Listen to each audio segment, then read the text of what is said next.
En visite de travail en Côte d'Ivoire, le directeur du centre d'investissement de la FAO a rencontré le ministre de l'intégration africaine et des Ivoiriens de l'extérieur. Au cœur de leur discussion, la mise en place d'un programme de partenariat entre la FAO et la Côte d'Ivoire. La Côte d'Ivoire est un pays foncièrement agricole avec d'énormes opportunités, que ce soit dans la production ou en aval ou en amont des filières agricoles.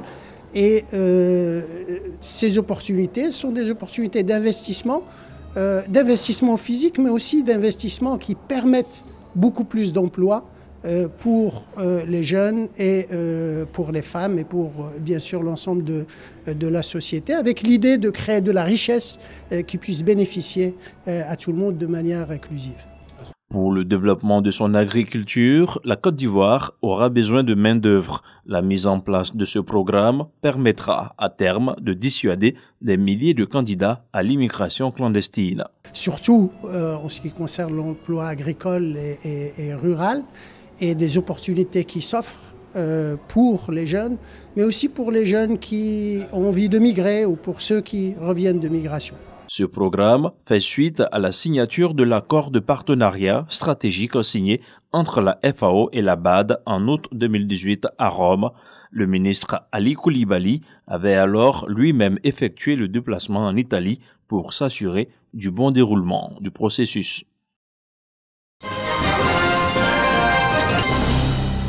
C'est la toute première fois que la Côte d'Ivoire organise officiellement des activités liées à la Journée internationale de lutte contre la corruption, décrétée tous les 9 décembre par l'Organisation des Nations Unies.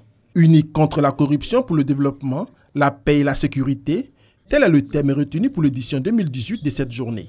Nous avons un texte qui régit la lutte contre la corruption, le principal texte qui est l'ordonnance de 2013-660, qui cible les catégories de la société ivoirienne, les médias, les partis politiques, le secteur public, le secteur privé, etc., qui ont un rôle à jouer en matière de lutte contre la corruption.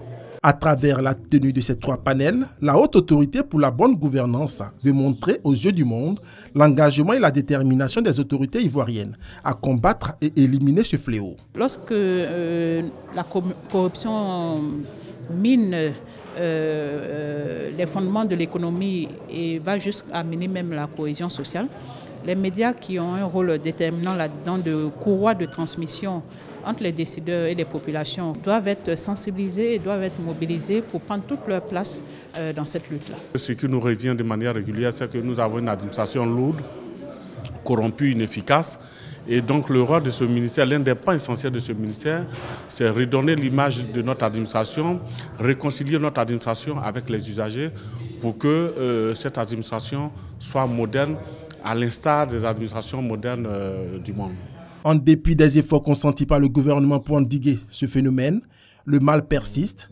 Les experts réclament plus d'engagement. Mettre en place des mécanismes à court, à moyen et long terme pour effectivement arriver à l'efficacité dans la lutte contre la corruption. La Côte d'Ivoire a compris, mais elle doit faire plus. Mais bien entendu, la société civile a sa part à jouer. Selon les statistiques de Transparency International, la Côte d'Ivoire perd annuellement plus de 300 milliards de francs CFA du fait du racket et de la corruption. La création de la Haute Autorité pour la bonne gouvernance et d'autres structures constitue à ce jour une avancée notable dans la lutte contre le fléau.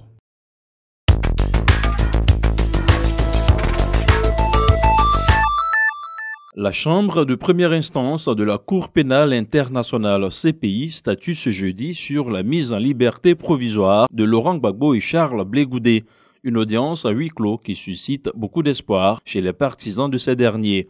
Cette audience intervient après le plaidoyer de la défense pour acquittement. Les juges ont demandé aux avocats de la défense de proposer des pays pouvant accueillir leurs clients en cas de remise en liberté provisoire.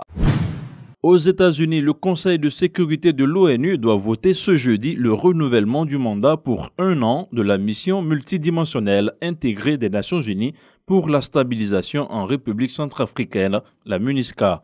Il avait été prorogé jusqu'au 15 novembre dernier avec 900 militaires, avec pour mission de protéger les civils, de soutenir le processus de paix, ainsi que l'acheminement de l'aide humanitaire. Au Royaume-Uni, Theresa May remporte le vote de défiance du Parlement britannique. 200 députés conservateurs lui ont maintenu leur confiance contre 117.